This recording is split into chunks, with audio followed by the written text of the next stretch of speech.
我要去云南了。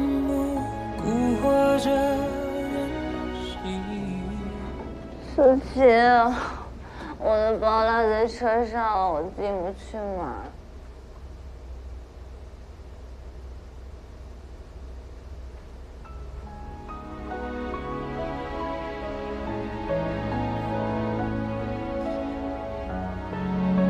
你的包落在车上了，司机安了紧急联络人，就打给我了。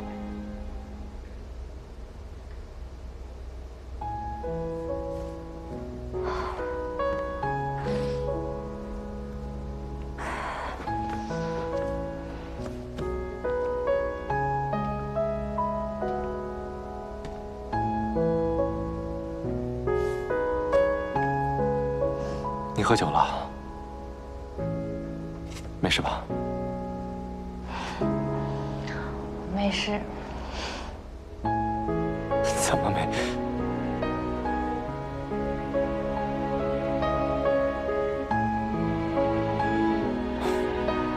小苏啊，以后别总丢三落四的了。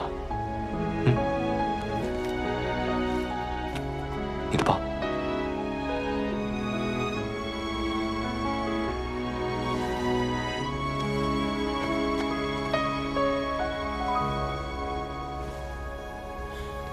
他寻觅着他的那条轨迹，却是他和他的刻骨铭心。人海中的不期而遇，会被命运带去哪里？谁能猜得透最后的结局？每个人的心都太过拥挤。我要去云南了。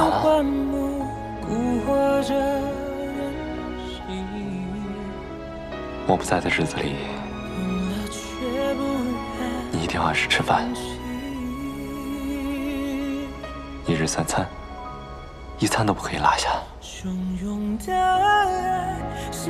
工作再累再忙，也别熬夜。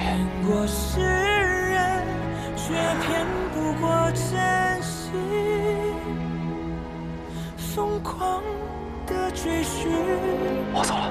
胸口的痕迹，命中的唯一。